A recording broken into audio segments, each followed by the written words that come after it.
Et on démarre par l'une des images marquantes de la trêve internationale qui vient de s'achever, l'altercation entre Djamel Belmadi et un de ses joueurs, Saïd Benrahma. Loin d'être un fait isolé, c'est un nouveau coup de sang du sélectionneur algérien qui interroge l'Algérie, championne d'Afrique 2019, mais qui reste sur deux gros échecs. Peut-elle encore gagner avec Belmadi? C'est en tout cas l'intitulé du premier thème du débat de ce soir qui se charge de lancer pour nous Valentin Carpentier. Avant de répondre à cette question, j'aimerais d'abord vous entendre, messieurs, sur cette image qui est devenue virale. Que nous dit-elle, Serge Akakpo? Est-ce grave ou anecdotique finalement? Non, c'est vrai que quand on ne connaît pas le football, on ne connaît pas la réalité du football d'un vestiaire, ça peut paraître assez poignant et assez choquant. Mais quand on connaît justement le quotidien d'un groupe, les relations entre un coach et ses joueurs, notamment l'Algérie, où on sait qu'il y a beaucoup de caractère dans ce vestiaire, c'est vrai que sur le coup, oui, j'étais un petit peu surpris. Ouais. Mais encore une fois, connaissant la réalité du football, il faut passer à autre chose. En tout cas, pour Djamel Belmadi, c'est un incident anecdotique. Regardez cette image et regardez ce qu'il a déclaré juste à l'issue de cette rencontre, parce que justement, il a été interrogé autour de cette image. Ce qui s'est passé avec Benrahma, ce sont des choses qui arrivent, des choses des vestiaires. Il est sorti, il n'était pas content, je n'étais pas content, c'est tout.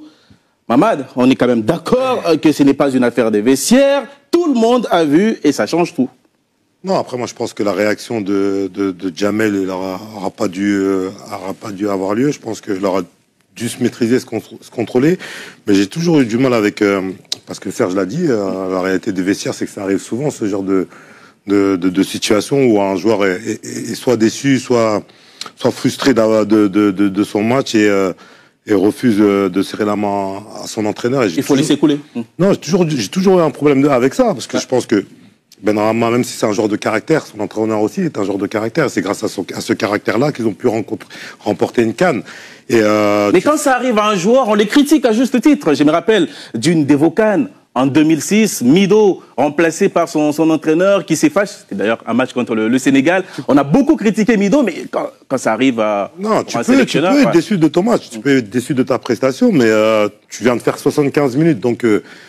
si tu avais quelque chose à dire, il fallait le dire sur le terrain. Et voilà, tu peux t'en vouloir qu'à toi-même si tu n'as pas été bon. Donc tu sors, tu salues ton partenaire, mais tu salues aussi ton entraîneur qui t'a fait confiance pour te faire venir en sélection et qui t'a mis titulaire.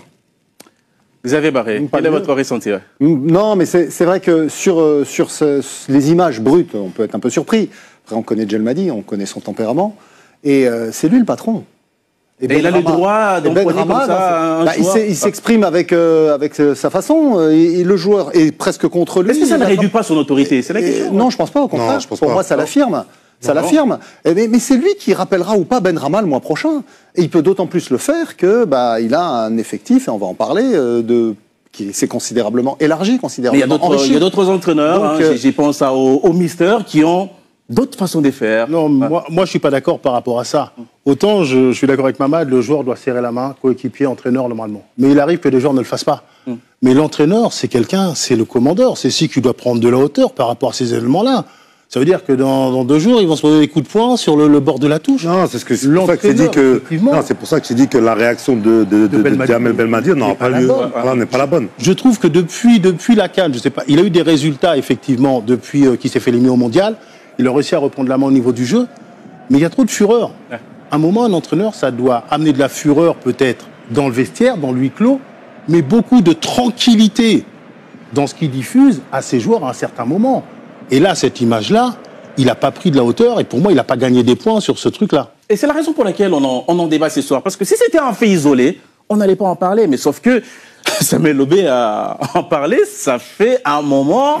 On est habitué un peu au coup de sang depuis ce traumatisme, ce match contre le Cameroun. Oui. Est-ce qu'on peut dire qu'il ne s'est pas encore remis de ce traumatisme-là? On passe notre temps à se plaindre que les gens ont des discours formatés, des attitudes, j'allais dire, toutes les mêmes, qui sont préparées presque à l'avance, que tout est... Voilà, qu'il n'y a pas d'émotion. Il en a, il ne les cache pas. Il est comme ça. On le connaît, je me souviens effectivement, c'était c'était touchant de voir un entraîneur dans cette situation, alors qu'il a cru qu'il allait à la Coupe du Monde. Au il en a voulu à la terre entière. Hein. Après, oui, alors il a après, critiqué tout le monde. Il a été un peu excessif dans ses déclarations. C'est pas la seule fois où il l'a été, parce que c'est son tempérament. Maintenant, voilà, il montre ce qu'il pense. Il est expressif. Ça change des gens qui ont toujours les mêmes têtes avec des discours formatés. Voilà, faut savoir ce qu'on veut. On est dans un sport de passion, d'émotion. Ben, il y en a qui les expriment de façon un peu plus spontanée que d'autres. Voilà pour les premières réactions sur ce plateau.